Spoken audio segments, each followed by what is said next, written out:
and welcome to a special episode of A Spoonful of Theatre, coming to you live from London's West End. And I'm Gavner. I'm TJ, theatre practitioner, director and performer. And I'm Sam, a teacher of language and literature and self-proclaimed show business lover. This is our podcast where we spill the tea on all things Singapore theatre.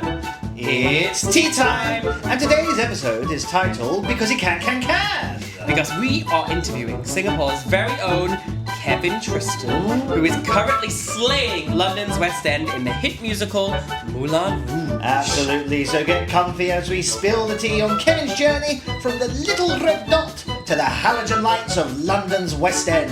But for now, pop the kettle on, Grab a Vicky, and let's have a spoonful of theatre to sweeten up your day.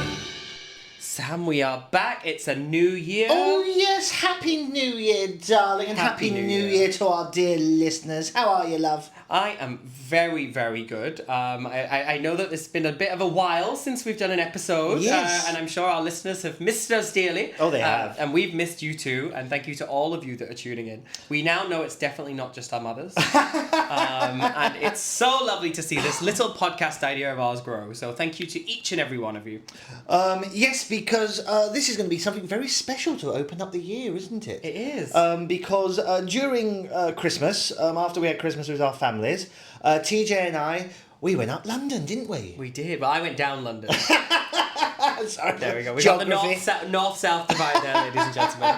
But that allows us to bring you 5 consecutive episodes. Mm-hmm. So our special London West End edition. And this is not one to be missed because we had ideas, we had expectations, and they went all over the place, didn't they? They did. So yeah, we are doing a bit of a throwback today. So we're recording this in January, and it'll be released in January, but all of these were recorded over Christmas. When we were in London, we did lots of Spill the Teas, and we did the interview you're about to hear. But the Spill the Teas that you're going to hear the next 4 days, okay? So every single day for the next 5 days, there's going to be an episode released. And we had the first time we gave a perfect 10. Yes, we also had the first time one of us gave a 1 star.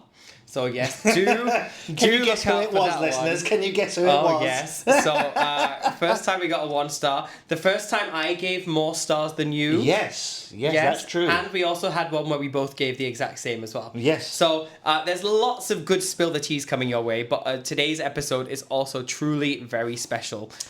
But that's London, but already we're January 2025, and already there's news awash in Singapore theatre land. There's lots of things happening this year that we're super, super excited about.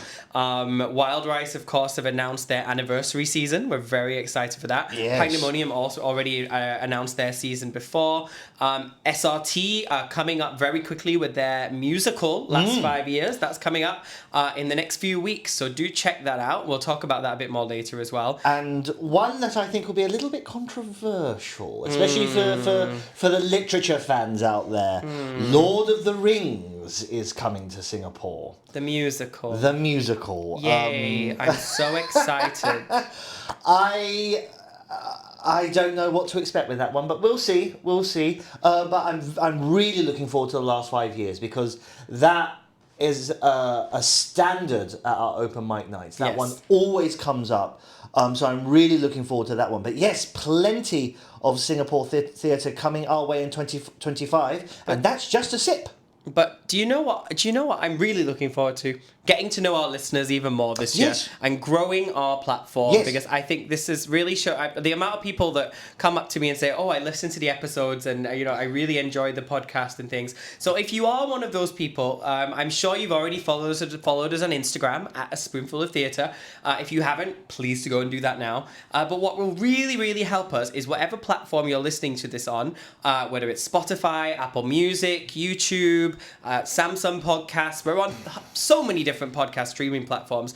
Give us a follow on that platform. It costs you nothing, and you will get notified when we release new episodes, and it really helps us out as well. And also tell a friend. If you've got any friends that love theatre, tell them about this podcast, and let's help make this a really important platform that we can help spread the love of Singapore theatre. Absolutely. Please like, share, and subscribe, as they say. But also, look at you Gen Z, you. Wow. But also, don't forget to comment as well. We actually love hearing whether you agree with us, whether you disagree with us, if you caught up more the technical aspects that TJ didn't find, if you had different ideas from an audience perspective. Let us know. We're happy to see what you think about what's happening in Theatreland as well.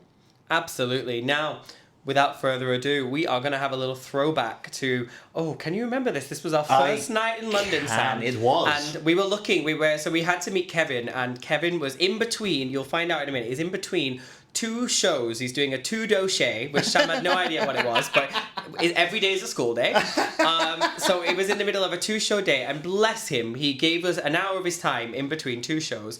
So we caught up with him in none other than Leicester Square. Yes. And we were in the W Hotel, weren't we, Sam? The W Hotel was a lovely bar. Yes. Now, before the episode starts, I want to apologise because we did record this on our usual Spill the Tea microphones, so it's not maybe as beautiful quality as we would like, but the interview is still top quality to listen to. Absolutely. So you might hear some music in the background, but we think it adds to it, to be honest. Oh, yes, definitely.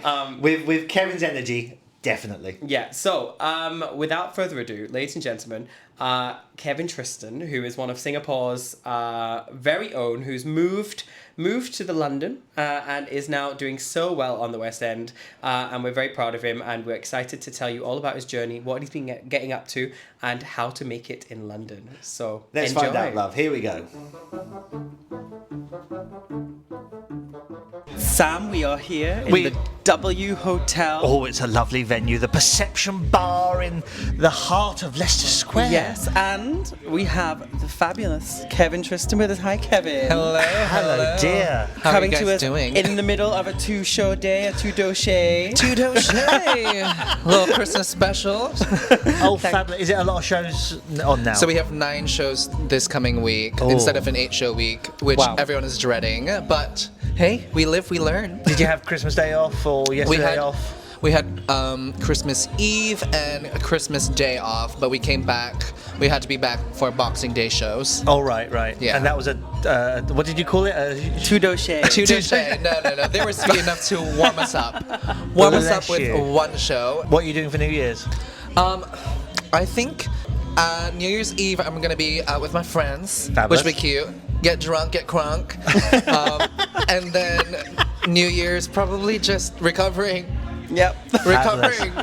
Recovering from whatever decisions I've made the night before. My goodness. Isn't that the way it's supposed to be? Exactly, But while I'm in my absolutely. 20s. Just drop that in there. Sam doesn't feel old at all. It's Oh, fine. stop it! Now, don't you start. Now, Kevin, bless you, darling. You've stepped on something that I only know you from your social media, and the stuff you put on there is so creative. Thank you. I haven't actually heard you speak before. This is the first time I've heard you speak. The first time I met you was after Cabaret. Yes. And I have to say this. I said it then. I say it now. It was one of the best. You, as dancers, as a team of dancers, you were so tight. Yeah. And me and my partner had not long seen it in London, and I said to TJ at the end of it, as dancers, blew the socks off of London. It was just so much better. But you wear a lot of hats, don't you? As in, in the show, yes. You'll see later. Where did it all begin? Like with the dancing and the social media influencing, and then the stage and. I would say like I've always grew up with a very artistic environment around me. I was always watching American TV shows, watching musicals. I loved High School Musical growing up. Right. I think that was a big influence in my God, life. I really do feel old now. Grease. Yeah. All right, I'll take that. Dirty Dancing. The reruns of all of those. No, so I definitely was always inclined to music and dance. I always found it found it interesting. Like I'd rather watch that than an action movie. You know, like when I was younger, I always felt Same. inclined. Yeah, yeah. I mean, what's not to love about Troy Bolton? The only sports I like to watch. Them juggling his balls. But no, so yeah, my sister was also in theater growing up. So in primary school, very Singaporean term. Over here it's called, what is it called here? Primary school. Primary school. Sorry, I'm not in America. Anyways. No, you're thinking elementary school, aren't you? That's what, Yeah, that's what you think. But in primary school, we did drama club, and I joined drama club because my sister was in drama club. So I just was like, whatever my sister's in, I'll join. And from there, I already started, I guess, acting. And my sister and myself were my teacher's favorites in terms of like drama club. Teachers don't have favorites, though. You know, of course, we don't have favorites. That's such a lie. That's honestly such a lie. Never believe that. All the students out there, like, there are favorites. But yes, so that started my, like, I guess, acting interest, and I've always like enjoyed being on stage. Then my sister joined SOTA as an actress more like. And when I finished primary school, I was like, what do I do with my life? And I was like, oh, I'll do what I did in primary school, which is follow whatever my sister does. So I was like, what should I do when I go to SOTA? And she was like, you should join dance. And I was Was like, that just to put some separation between? no, so I found out like later on in my life that my sister was just very jealous of like having to share like an interest, because we'd always be the Tristan siblings, like the sister and the brother, Kevin and Karen, and she'd win the Best Actress awards in primary school, and I'd win like the Best Actor award. But there was one particular evening that basically particular event that made her resent me a bit, which was, I'm not sure if you remember, but they did Lion King in Singapore. Yes, they did. Yes, I remember going to see And it. they were auditioning for young Nala and young Simba. And I auditioned she wanted to audition for Lion King. She wanted to audition for young Nala, but she was too scared to audition alone. So in the first round, she said, can Kevin come to the audition so that I'm not alone and not scared? And my mom was like, yeah, sure, Kevin can audition with you. And I was just like, I idolized my sister. I was like, I'm gonna be like her. Whatever she wants to do, I will be her. So I auditioned for young Simba with her as young Nala as well. And at the end of the first round of auditions, they went to my mom and said, can we take your son but not your daughter? Oh my word. And he's never spoken to his sister ever again. No, my sister never spoke to me nicely ever again. Oh dear. No, so then I think that was the big, like, she was like, I should have never brought you to the audition and everything. It was just all this little hoo-ha. I didn't get it in the end. Nicholas Papayano, bless his heart, got the job, which made him a year below me in SOTA, by the way. Hee hee hee. But basically, I got cut before the dance round. Oh, do you think if you did the dance round? And so my sister was like, and it made no sense because I got cut before the dance round. Mm-hmm. And she was like, well, you're already a good actor, so maybe you should work on your dancing. So she said, you should join dance. So I applied for dance, not knowing whatever I was gonna get thrown into. I just took some YouTube, I did YouTube tutorial of how to do a step in ballet, YouTube tutorial how to do a random step. I picked a song and I was like, I sewed all those steps together, and I auditioned for SOTA and I got in. And then that was the next 6 years of my life. So you had never gone to any dance classes before SOTA? No. That's insane. Yeah, Wow. I hadn't had any formal ballet training or any formal. I never put any thought into my dance training really. I was very much more an actor when I was first started.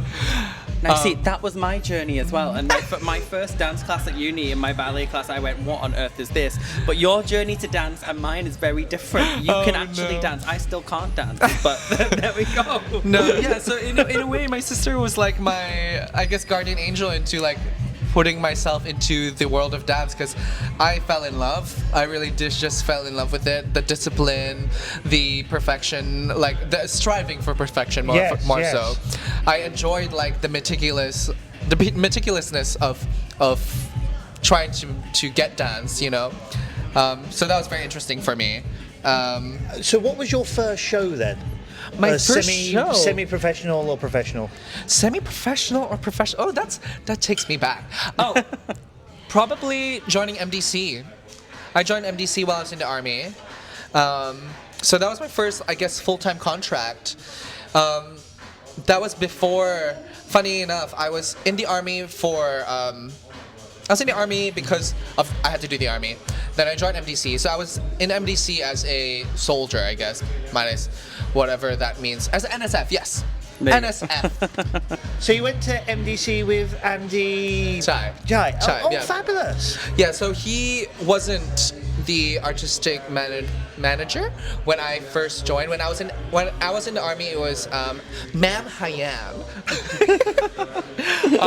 But then after after the army, they usually offer some people whether they want to stay full time as in like, as a job instead of as an army, as in oh my god. Basically, they're offering me a full-time job in music and drama company as a full-timer instead of an NSF. Right. That took a second. But yes, so they offered me a job after. They offered me a job. I said no. Oh. I said no because I wanted to go overseas. So I went to London actually and auditioned, and I got a job to do Cats on Royal Caribbean. Oh. But then COVID happened, so I never did that. So I went back to Singapore and I was like, do you still want me in MDC? And they were like, do you still have a spot? And they were like, yeah. And so it was perfect because COVID happened and it was really nice to have a full-time job during COVID. And I guess that was my first full-time job, and it was really just performing in camps and doing NDP. Mm-hmm. Oh, so fabulous. I would say that was like my first big show, really. Right. The first year I did NDP as a full-timer, I did a solo, and it was quite nice to do that because it was very artistic. I felt like it was one of the most artistic NDPs we did. I had a little solo with rain falling on me, wearing a white t-shirt contest. Initially it was supposed to be unbuttoned, but a bit too risky. Yeah, Singapore said it was too sexy, so they put a shirt on me. They told me button it up. What year was this? 2021. I think I remember this one. Yeah, so it was, I did that. It was lovely. It was all just dancing. But after a while, I got like kind of tired of doing shows that, I guess, no offense, didn't really inspire me creatively. Fair enough. It was very much the same thing, cultural shows, doing dances that weren't really my culture either. Like, I'm Filipino, I was doing Malay dances, Chinese dances. Right.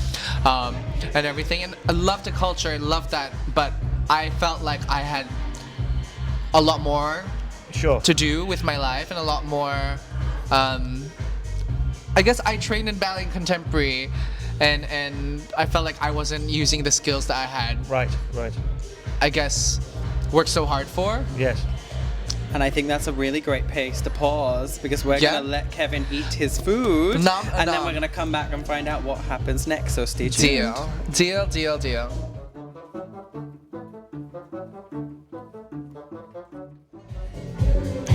Okay, and we are back. Now, if the music has got louder, it's because this is the more exciting part of the story, and the W Hotel have just decided to give us a bit of ambience into part 2. So you've got to make this more exciting, Kevin, okay? Part 2. Yes, part 2. So I want to go from, because we obviously met last year in Cabaret, which was just over a year ago. Can you believe it? That's actually crazy. That's really crazy. How much life can change in a year. Absolutely. Like, we're both in very different places. It's crazy.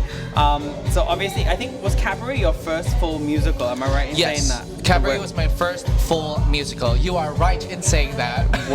Because I mean, that was such a lovely experience. So, it was so beautiful. And I remember vocal coaching you on that one line of a song. And now look at you, you're on the West End singing in Babe, West End song. She's mic'd. If I said the wrong line, you'd hear it. Wow. So let's go back from there. So how do we get from your first musical in Singapore? Were you secretly auditioning while we were doing cabaret No, and like planning on your life change? Betrayal. Like, what happened? No, so I will say cabaret was a big pivotal moment in my career. I would say only because I've always, again, I trained in dance for 6 years. I thought my goals in life were to be a ballet dancer or a contemporary dancer, and that was my idea of success.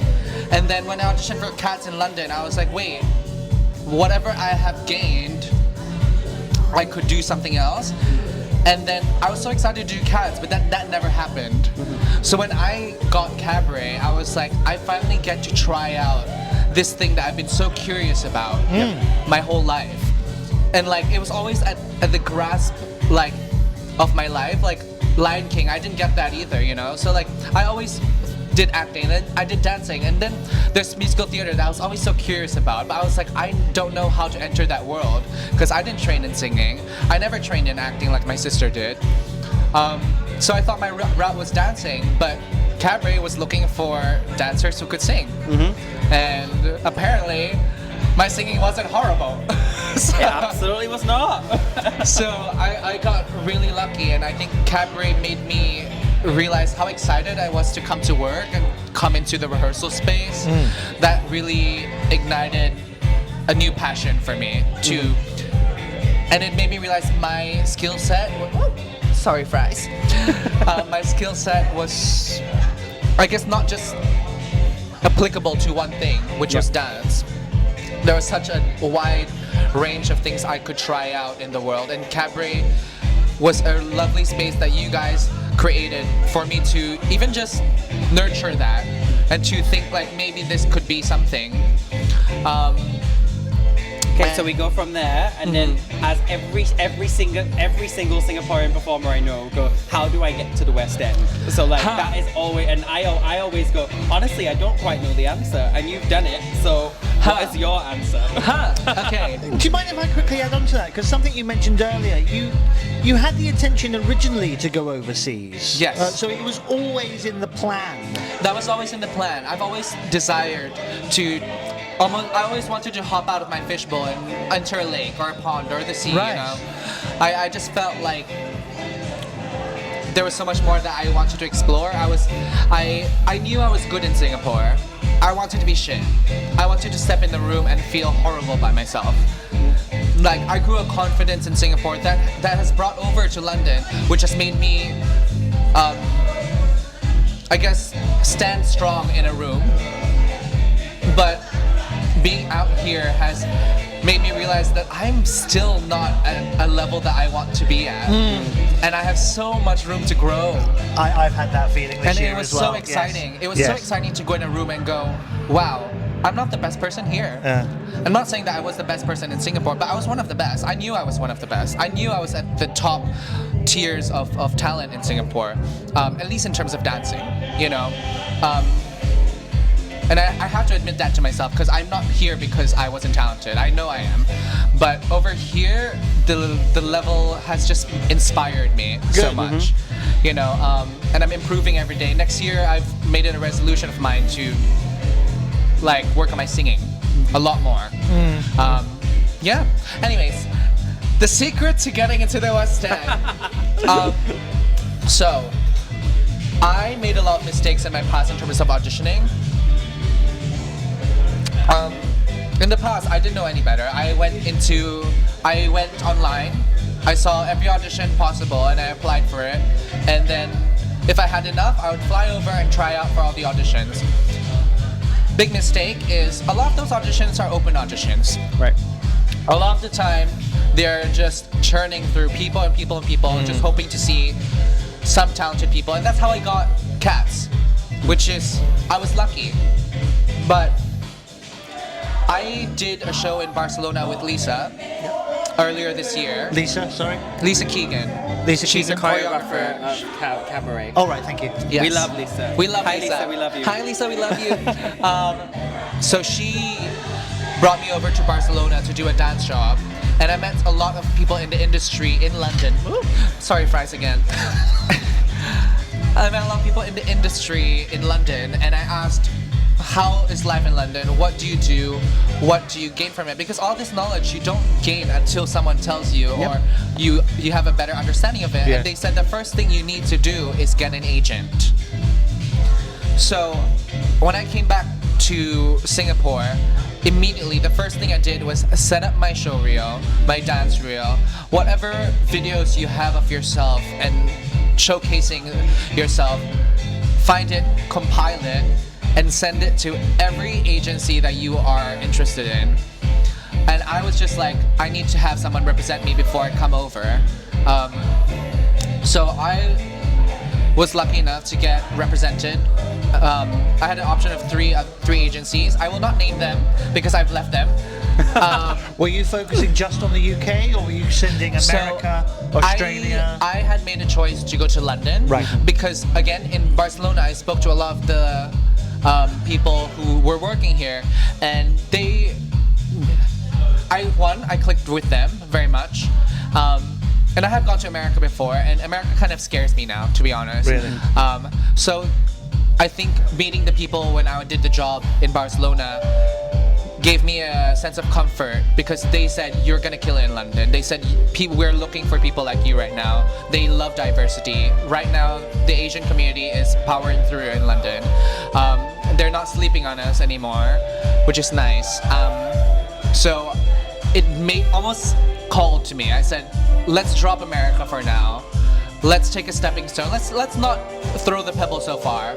Let's see what's going on in London. So I saved up enough money to go to London, and I told myself 3 months is all I'm giving myself. 3 months to find a job, 3 months to audition, and if I don't get anything in 3 months, that was a sign that I tried, and I will try again next year. I got really lucky. The week I landed in London, one, I got a boyfriend. Well, found a man, and then became my boyfriend. But I was really lucky because my agent got on a call with me and was like, there's an audition tomorrow, are you free? And I was like, yeah, I'm free. And that audition ended up being Your Line April. So Your Line April ended up being my first West End job. They were looking for a full cast of Asians because it was based off a Japanese manga. And I think that was like real like right place, right time. If I landed a week later in London, I would not have been seen. If I didn't have an agent and I was just waiting for open auditions, I would not have been seen. Because all these big shows, they don't do open calls. They do not do open calls. They will go to every agency and be like, send me whoever fits this criteria, we want to see them. Right. So Your Line April, I don't know what the casting process was like for them, but I knew they were looking for Asian people. And I just knew that was like, I was a cut above anyone else who was mixed already or anything. Like, you know what I mean? Like, so, and they were looking for dancers who could sing. And again, I was like, basically said, we are looking for Kevin. I was very excited to go into the audition. And it was very exciting to go into a room full of Asian people. And the first call was a dance call. And might I say, I slayed it. No, and I think it was the big pivotal moment where I was like, I'm not scared of this anymore. When I was younger, I was scared. I came into rooms terrified. Am I enough? I want to impress them, everything. Now when I step into a room, this is what I have. This is what I've worked hard for. If this is what you're looking for, if this is what you want, take me. But like, I know I'm different from everyone else. So it was nice to step into a room with that confidence, knowing that I had the ability to dance. So it was really nice to step into a dance call knowing that I did well, because that like was set the foundation for the next few rounds, knowing that the first thing they saw of me was at that place. So if my singing was shy, at least it was like more of a chip of where it is, instead of starting from the ground below. But luckily for quite a lot of the big musicals, dance is usually the first round, right? Like, Yes, dance is usually the first round because there's a lot of very good singers in London. So if you guys want to be a singer-dancer, work on your singing, guys. Work on your singing. Because there's a very, very, very strong singers in London. Yeah. So you get your lie in April. Yes. How is the rehearsal and because it was a brand new production, wasn't it? Yeah, I watched it. It was, and I think one thing that was really special was it was the first fully Asian cast on the West End. Yeah, that wasn't transferred because obviously there's My Neighbor Totoro and everything, but it was like a full West End Asian, Southeast Asian cast. So the rehearsal process was amazing. I think it's just the difference that you see in how they treat their artists here and the process. They had a Japanese dramaturg come in just to make sure that we were culturally correct to the Japanese culture. Just simple things like bowing, how to bow to people on stage. Do you mind if I interrupt you? What do you mean by how they treat their artists? What do you mean by that? Well, overtime pay is great. The holidays, everything is just. I think equity has a big thing to do with it. Yeah, equity has a big thing about it. The minimum wage, like how much we get paid on the West End. I think you feel taken care of. You know, you feel like they have your best interests at heart. Like you'd never have to worry about your livelihood, which is nice. For me, like sticking up for Singapore a little bit, I suppose, in Singapore it's very difficult because we're not doing we're doing the same amount of production. So like Cabaret, for example, had the same rehearsal process, same amount of crew, same amount of set costs, same amount of everything for two shows. Weeks. Yeah, you know, 2 3 whereas weeks, they can recoup those costs over 3, 6, 12, entirely 6 years, you know, depending on how long the show lasts. So it's a very different business proposition. Yes. But I think one thing that Singapore does need to kind of improve a little bit, but it's because of the financials, is you know, treating artists like that's their full-time job. Yeah. Because it's really hard for them to make a living with just that in Singapore. Truthfully, right? I think the big thing about Singapore that's stunting the culture of live performance is just the audiences. Yep. I think there is such a beautiful feeling going out on stage knowing that people want to be there. It wasn't, and no offense to everyone who like supports their friends, but it's not just an audience full of friends and family. You know, strangers coming in, wanting an experience. And I think something special about Your Line April was that we were the first full Asian cast, and it was so nice to see people come in and like when we go to stage door, people are like, my daughter sees you, herself in you, and it was very special. So many Asian audiences going like, we're so happy that we finally have like proper representation of the Asian culture. But yeah, the rehearsal process of Your Line April was really lovely. It was interesting to be part of a production from scratch. So much scratching. So there was a lot of workshopping, was there? A lot of workshopping, and it honestly gave me so much anxiety because it was my first West End musical. First time like really like being part of this community, and 2 weeks in they asked me to become their dance captain. Oh wow. And it was a huge honor, but a huge like fear of mine because I was already also. Fun fact, I was also a swing in Your Line April, which I didn't understand what a swing was when I first. It's not something in the park. No, literally, I was like, when I got the contract, they put Kevin Tristan swing, and I called my agent and I was like, so I did the dance call, the singing call, the acting calls, and I'm gonna be a prop.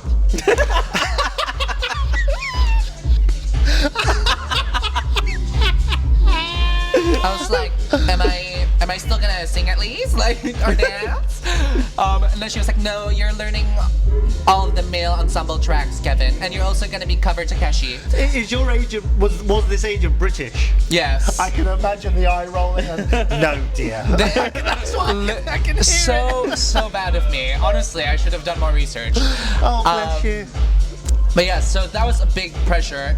Learning how to do cut shows, because in Singapore, you barely have to think about cut shows because the cuts you get is the cuts you get. Yeah, the shows aren't long enough. But fun fact on the West End, fun fact for Moulin Rouge, we haven't had a full cast since the opening. We have never had a full cast. There's always a swing on stage. Sometimes there's more swings on stage than the original cast. Like, so swings are important, guys. Never sleep on them. They're amazing. Now, with your line April, it had the misfortune of being closed early. Yes. How did that feel? I think it was very defeating in a way that we knew that it wasn't because people didn't love the show. It was a money thing, and that's the sad thing about and these are the rumors. The rumors are that the producers just didn't have enough money to keep the show running.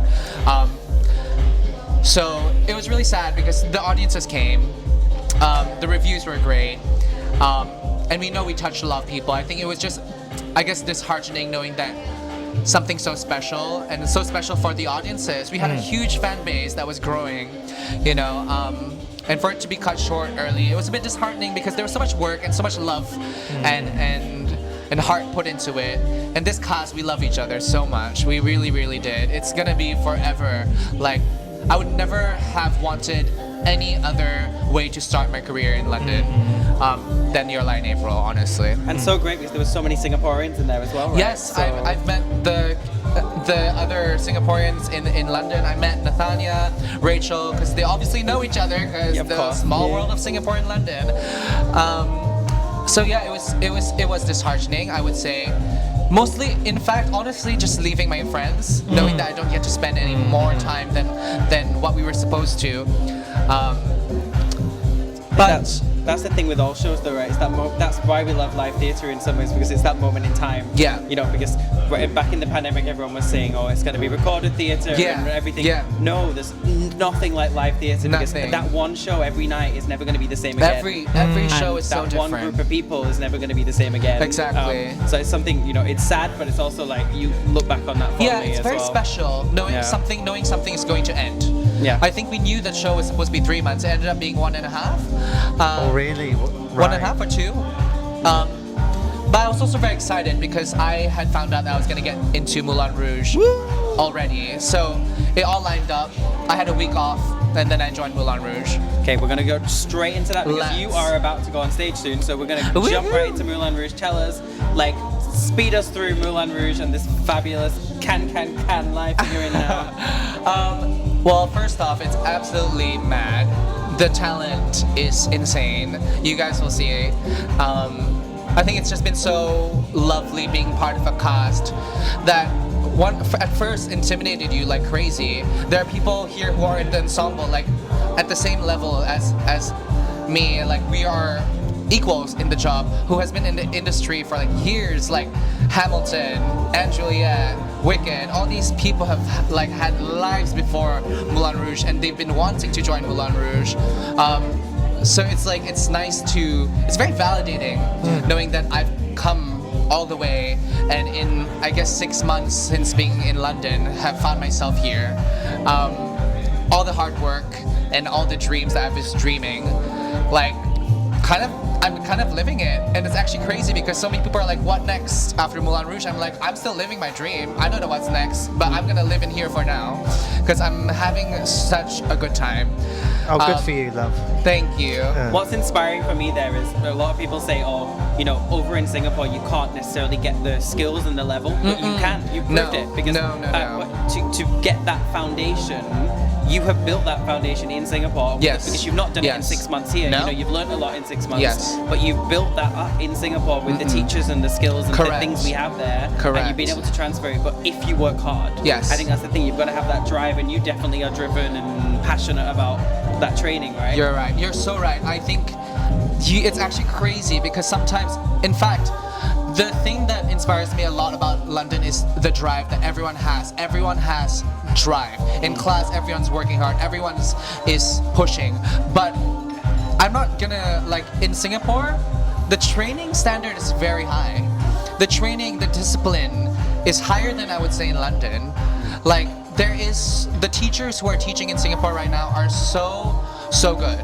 I've learned most of the things I've learned in my career right now, and whatever I use on stage from Singapore. Everything I've learned, really, I've just refined it and found whatever that means for me in London, you know. But yeah, I think that is so true. Like, I think don't sleep on whatever Singapore can offer, because all you need to do is focus on whatever your teachers are saying and internalize it and find whatever that means for yourself. And that's just the magic of it, because at the end of the day, like art is very universal. You don't have to learn it somewhere for you to grow. You know, it's really what you take and what you absorb into your body, your mind, your soul. Absolutely, I say that to everyone. It's not, you know, the skills are the skills. It doesn't matter where they are. You can apply yourself to that. Whether you're in Singapore, whether you're in the best school in London, the best school in New York, or even the worst supposed school. Like, if you apply yourself, you can still get those skills. You are so right about that. Now you are going on stage very soon, so very quickly wrap us up. What's next for Kevin in is it in London? But it could be anywhere. You might have dreams bigger than that. What's next? Hey. So that's the thing. I think this whole experience in the last 6 months has made me realize that whatever your idea of success is can change. Yes. So quickly. Yes. And not only change, but your idea of success can broaden. Once again, I thought I was gonna be a dancer and that was gonna be my end-all be-it-all, like when I was younger. And now I'm in musical theater, and I'm like, maybe I could do film, you know? I would love to do a movie one day. That's definitely a goal of mine. Next year, my resolution is to work on my singing. And ultimately, I think I would like to stay one more year in the Rouge, if they offer it to me. And if they do offer it to me and there's covers available, I would happily try and apply myself to a cover, because I'm going to be working on my singing, and by then I will be able to do a cover. Watch. But yeah, I want to work on my singing, definitely, because I realize there's something there, and I want to apply however much training I've applied to my dancing to my singing and see what happens. So yes, I mean, hopefully stay in Rouge for another year maybe. But if that doesn't happen, there are a lot of new exciting musicals coming into town. Hercules, The Greatest Showman. Oh yes. And all of those excite me very much. So yeah. Fabulous. And I think I know the answer, but we've lost you to London now, right? Singapore's not getting Kevin back anytime soon. Hey. Not soon. Not soon. Not soon. And hey, if the Moulin Rouge Broadway cast need a quick replacement cover, fly me over. I'll join Broadway. But yeah, you know, it's I'm just living life right now, and Yes. and I think my thing right now is just live every moment, and whatever comes my way, I'll grab it by the balls. Whatever opportunity comes your way, don't miss it. Try for it. Whatever it is, you know, you never know where it's gonna bring you. Well done, you love. Well, this has been marvellous. I've thoroughly enjoyed this. Thank you so much for spending you. your Cannot break. wait to see you on that stage now. Just with the passion you're speaking about it, I cannot wait to see you on that stage. Thank you. Well, we're going to let you Marvellous. run and go put your makeup on and look zhuzh up for tonight. Thank you. Go back See you up. at pre-show. Are you going to Okay. record a TikTok along the way? I'm guilty. I literally did that yesterday. But Okay, thanks, Sorry. Kevin, darling. All right. See thank you soon. so much.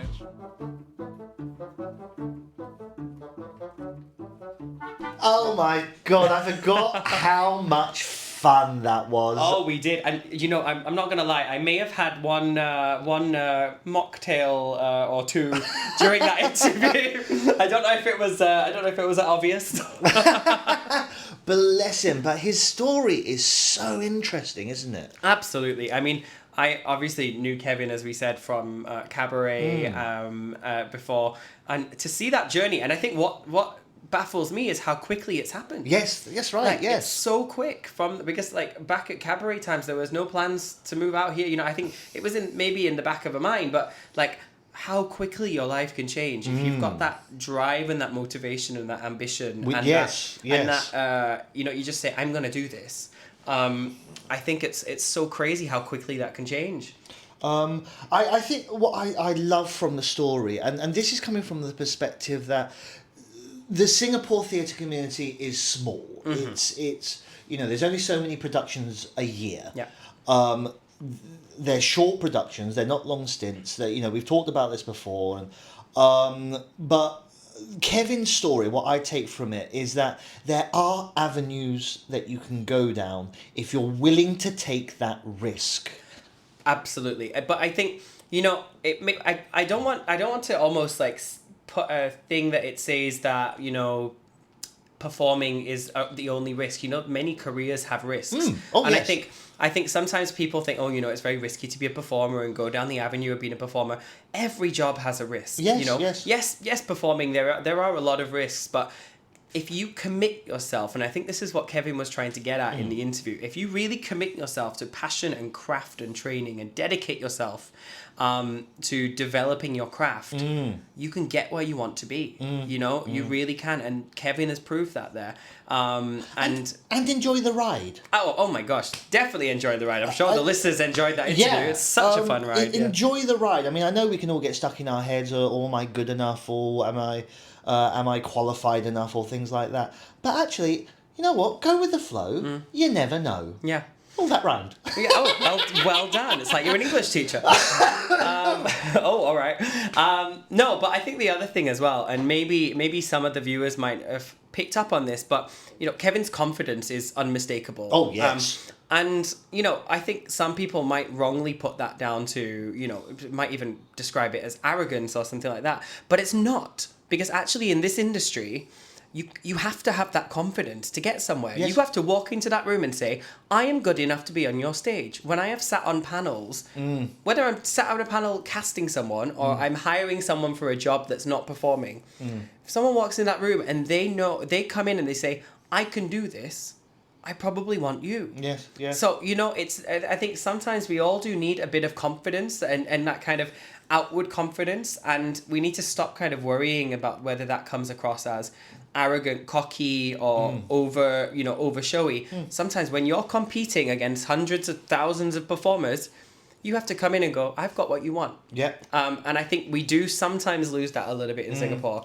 And not just in Singapore, I think anyone can, but I think it is a particular trait here. So I think, we have to really kind of go, yes, I've got what you need. I'm going to come in, I'm going to show you, and I'm going to do this. And then exactly what's happened to Kevin, if you walk into that audition room, they're going to see you for that. And with any new job, you don't know the steps, you don't know the processes, you don't know the routines or things like that. So you're always going to go into a job not knowing anything. It's, again, taking the risk and also having the humility to say to yourself, I don't know everything. Yeah. And I enjoyed that Kevin mentioned that. I really like that he said, I've done what I can in Singapore, and I'm moving on. I'm in this new world now. Oh, wow. I've actually got a lot more to learn. And also to keep learning. That is a big thing as well. And that's one of my pet peeves with performers in general. It does happen in Singapore a lot, but it does happen overseas. You do a 3-year degree and you go, I'm ready now. And I never train again. Yes. Actually, when you do meet these elite performers that are performing on the West End, Broadway, etc., they are constantly training. Yes. They will be in shows at night, but they'll be in dance class in the day. They'll be seeing their singing teacher once a week. They'll be doing their rep class and building new repertoire for the next audition. So that's a really important factor in your journey as a performer, and he's still doing that. So that's a really important thing to take away. It really is lifelong learning. Yeah, it absolutely. Really is. And this goes for everyone, whether you're a performer or not. I think the life lessons there are universal. Well, thank you so much to Kevin, darling. You're absolutely wonderful, and all the best to you. And we look forward to seeing you on whatever stages in the future. Absolutely. I have a feeling it's going to be Moulin Rouge for a little longer. I think he's enjoying that and was fabulous. And, ladies and gentlemen, you are going to be finding out what we thought of Moulin Rouge on tomorrow's episode. And if you're listening a bit later, it's already up live on your streaming platform of choice. So go and have a listen to that very soon. Fabulous. Now then, darling. It's January, so there's not too much going on in Theatreland at the moment in Singapore. Always a little dry in January, yes. Dry January.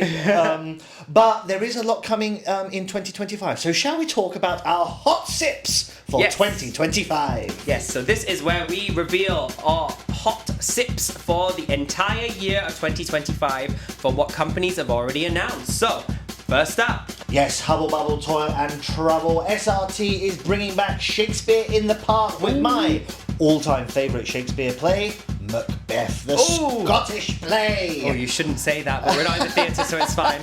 And that is happening at Fort Canning Park from the 7th of May. Absolutely. Pandemonium are also bringing a brand new original work that I'm very excited about called Singapore, Michigan, which is about a town in Michigan called Singapore. Oh, that'll be interesting. Yes, so they did debut it at a festival a few years ago. It's going to be directed by Tim Coe, who we are a huge fan of. That's going to be on the 26th of June. They haven't announced the venue yet, but that's quite a few months away, so just stay tuned for that one. Absolutely. Now, of course, we mentioned it earlier, it's Wild Rice's 25th anniversary, and they're having a whole series of shows and performances in Very 2025. season, Two special mentions in particular. Supervision. Now, this is something you quite like. Yes, it's a rerun. So this one explores the kind of maid culture in Singapore. I won't spoil the story, but they're basically kind of looking at the kind of the CCTV culture that they have and like kind of watching, and it's kind of all through the lens of CCTV. I watched it on the last run. I can't remember how many years ago. It wasn't a couple of years ago. I loved that place. I'm so excited they're bringing it back. So if you haven't watched Supervision, it's on at the Nyan Kongsi Theatre from the 27th of March. So that's coming up soon. Oh, and something else? Yes, and I'm so curious about this one. The poster is fabulous. They are also doing a brand new play called The Dream Play, Asian Boys Volume 1. I'm wondering how many more volumes there's going to be, but let's see. So that's on by Wild Rice. Very much something that we're looking forward to, and I'm sure many of our listeners will be as well. Also on at the Nyan Kongsi Theatre. That's coming a bit later in June, from June the 20th.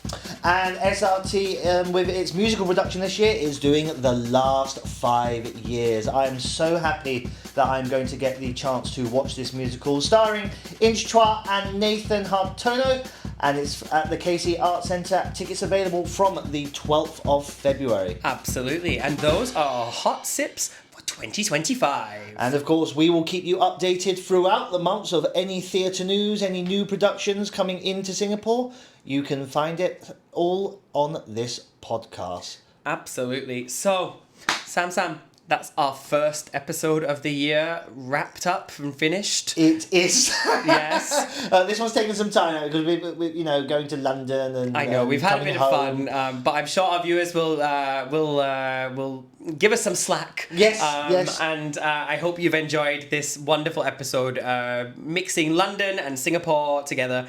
And we're so excited to bring you lots more exciting things in 2025. Absolutely. Like Sam said earlier, if you've got any feedback or you want to hear more from the podcast, we want to hear from you too. So drop us a message with any of those suggestions as well. Right, my tea's gone cold, love. Shall we leave it there? Absolutely. I think it's time to wrap up this tea time.